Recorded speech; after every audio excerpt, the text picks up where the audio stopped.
My producer Tim went missing at the end of the mid-season finale of America, the podcast. And I, Theb A Stard, the embodiment of and only hope for America, aim to find him. These are the Search for Tim transmissions.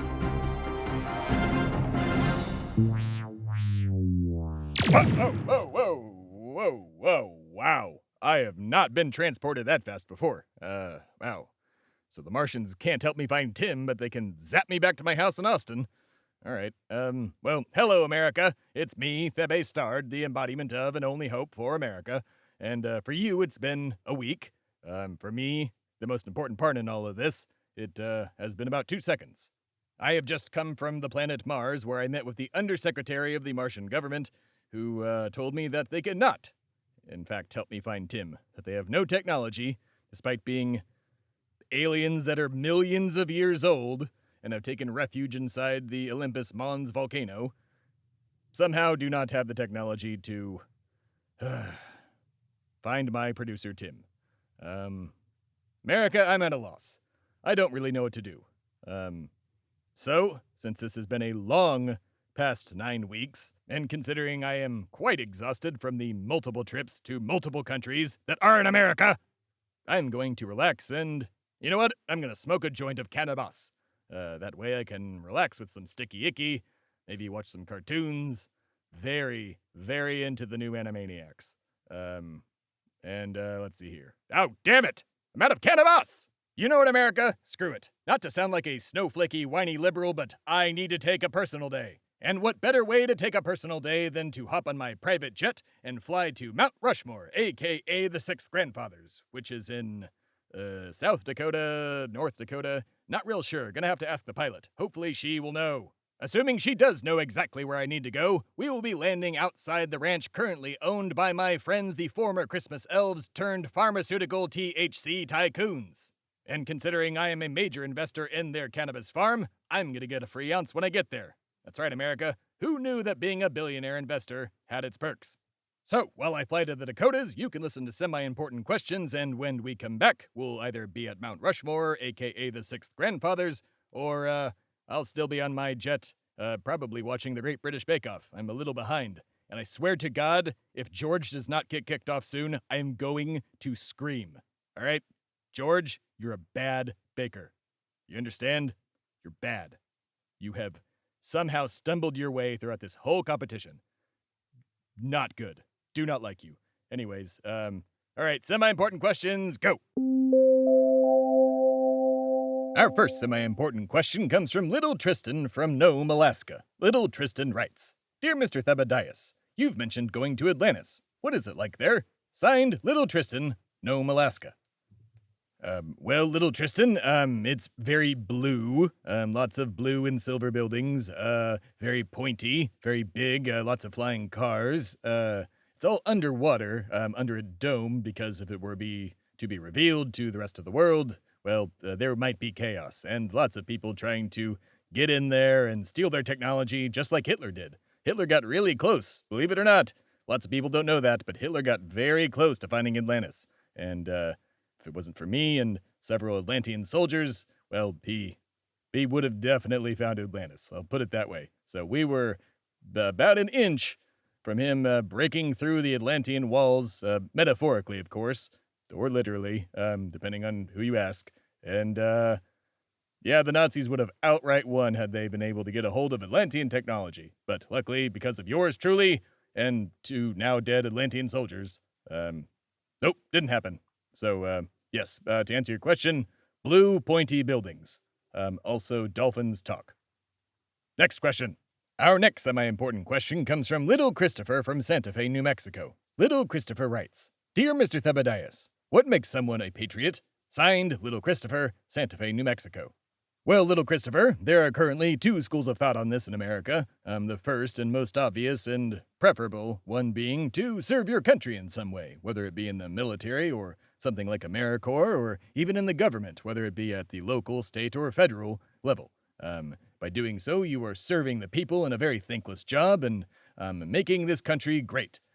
Or there's the other school of thought, where you stand outside of any government building holding a gun, yelling the fact that you are a patriot while wearing some sort of a shirt with Hillary Clinton's face on it and devil eyes or something, or horns rather, and usually waving a Nazi flag, a Trump flag, or a Confederate flag.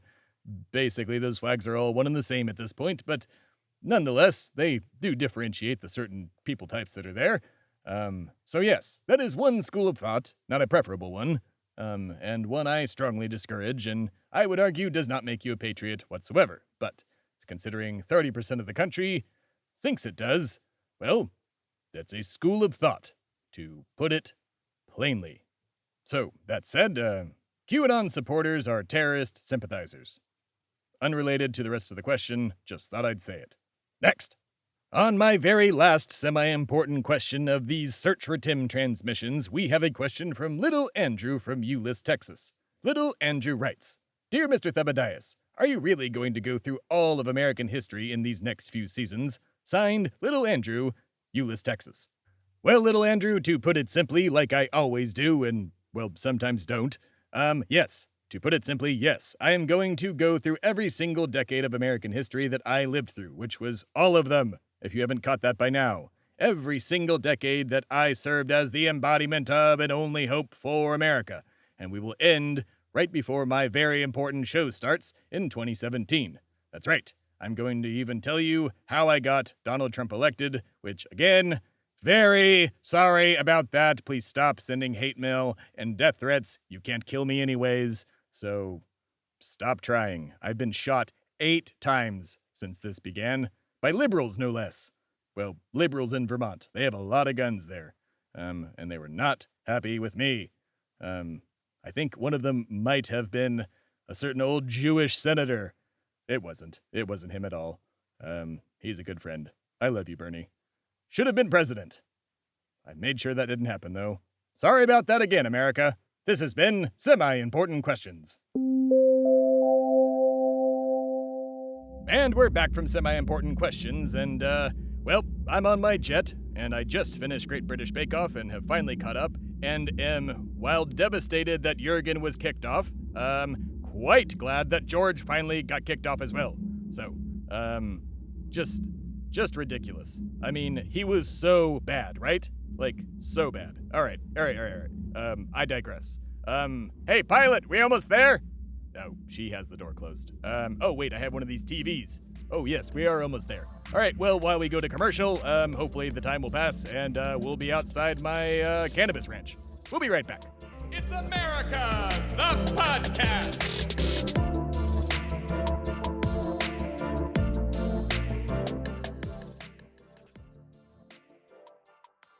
It's America, the podcast!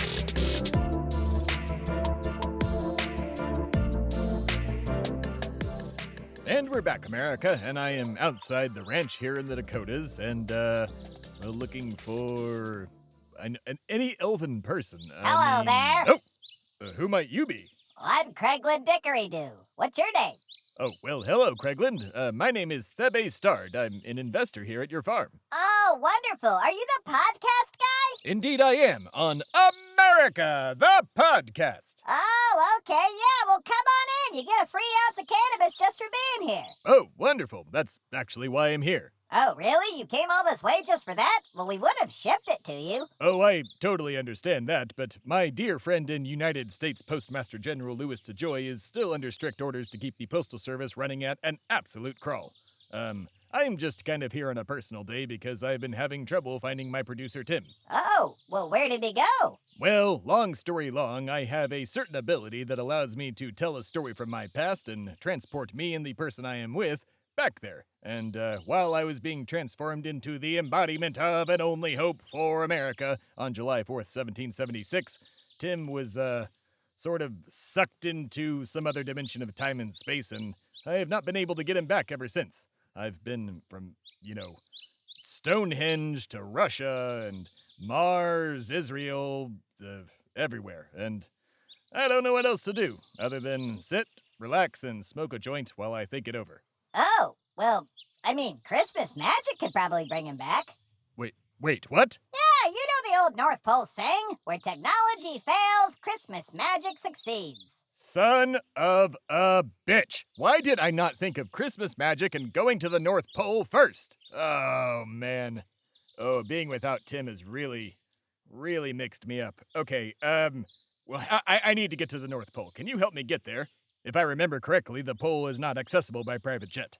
Absolutely. Let's go talk to the farm operator and he can get you set up with a reindeer that'll get you up there. That is perfect. Thank you, Craigland. You're welcome. What are Christmas elves for if to not spread joy and cheer and bring people together? And if you know the right ones, they'll get you real stoned. Here you go. Would you like a joint? Oh my God, you are speaking my language. All right, America, while I get high as hell with this Christmas elf and walk to meet a farm operator, you can listen to very important readings.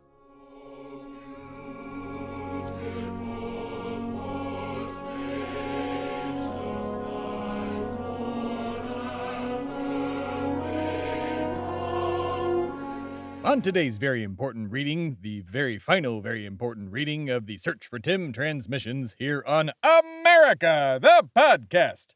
And I have the second letter from John Adams to Abigail Adams, the very important sequel to the letter from last week, the one that was written in the same day, because John couldn't get everything down in one letter, had to write two.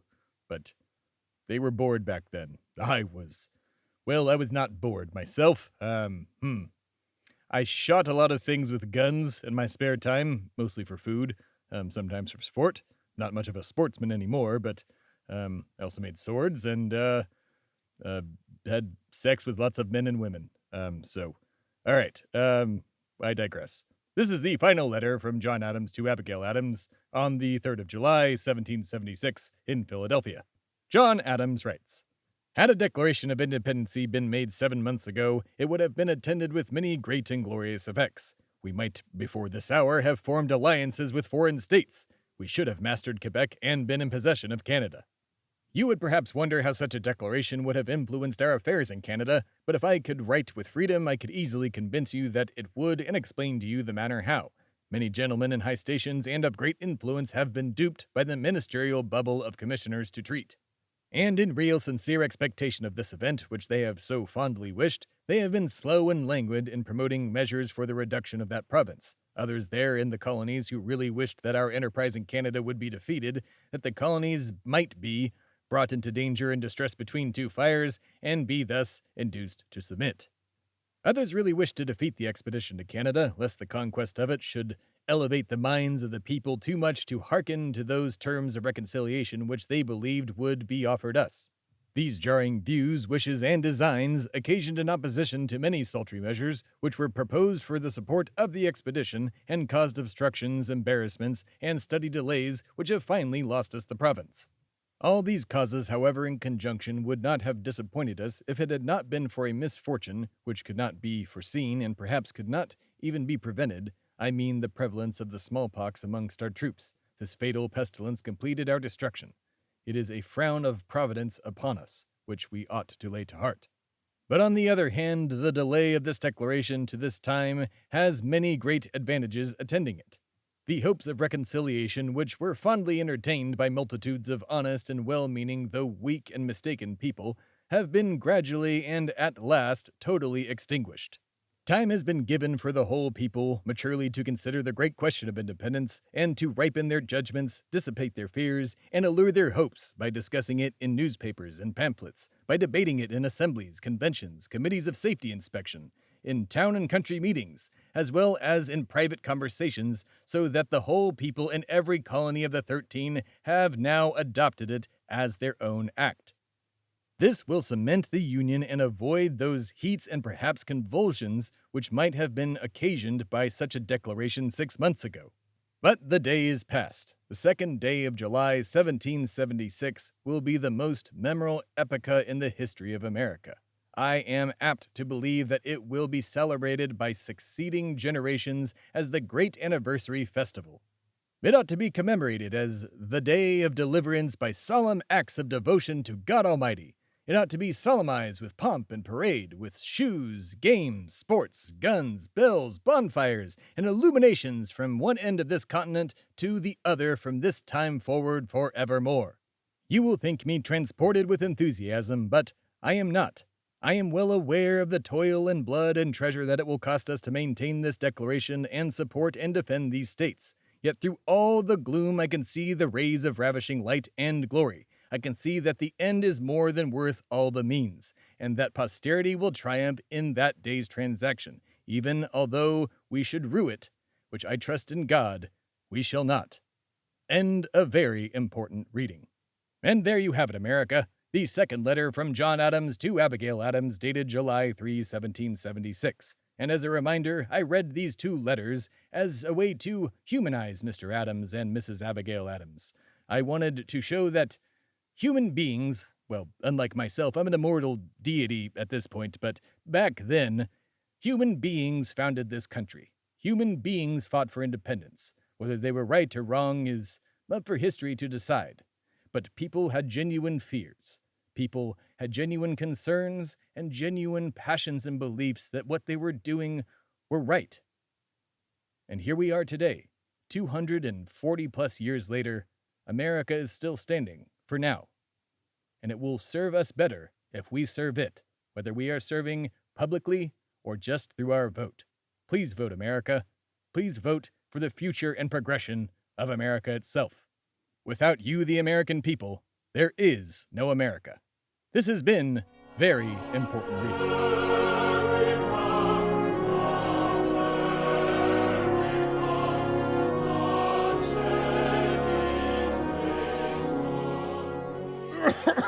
And we're back, America. Excuse me. Sorry about that. Just finishing off that last bit of that roach. And let's see, I'm getting set up with a reindeer. The farm operator is saddling me up on, what's this reindeer's name? Oh, his name's Nathan. Huh.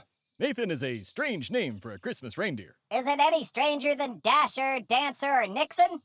Wait a minute. Isn't it Vixen with a V? Oh, no. Vixen was replaced by his son, Nixon. Vixen himself died in 1993. Oh, my God. Was it some sort of Christmas accident? No, colon cancer, believe it or not. Oh boy. That was way more real than I wanted it to be. Yeah, colon cancer gets the best of us. Get your colonoscopies, folks. Indeed. Quick follow-up question. Is Nixon named after... Yep, Richard Nixon. Vixen was a lifelong Republican, so, you know. Oh, that makes sense. There was always a V reindeer on several GOP donor lists that I would come across and never understood what that was, so that makes sense.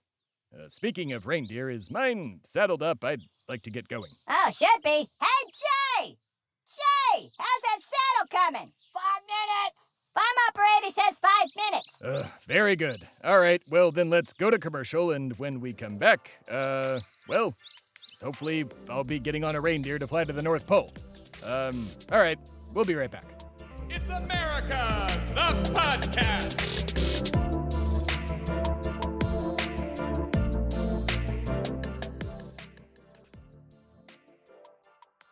It's America, the podcast.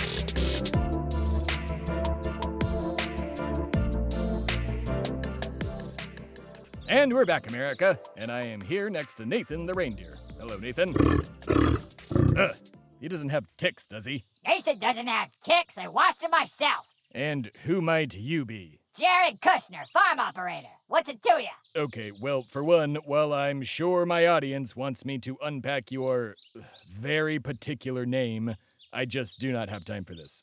2, I'm one of your major investors, so maybe lose the attitude. And 3, I believe I was owed an ounce of cannabis on top of borrowing this reindeer. Oh, yeah, here you go. Sour diesel okay? Absolutely. You read my mind, little elf. All right, America, I have my ounce of cannabis in hand, am saddled upon the reindeer Nathan, and am ready for my next adventure, which, due to context, I believe is the next episode of America, the podcast, the War on Christmas Spectacular, Volume 5? Are we in 5? Yeah, I think you're on 5.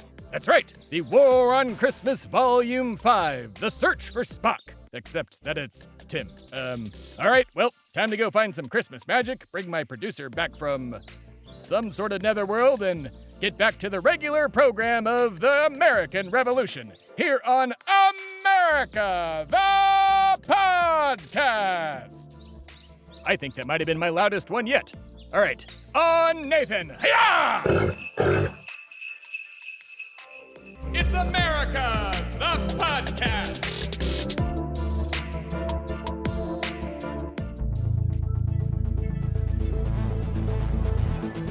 This has been a production of Shui Media, all rights reserved. For more information, please visit shuimedia.com.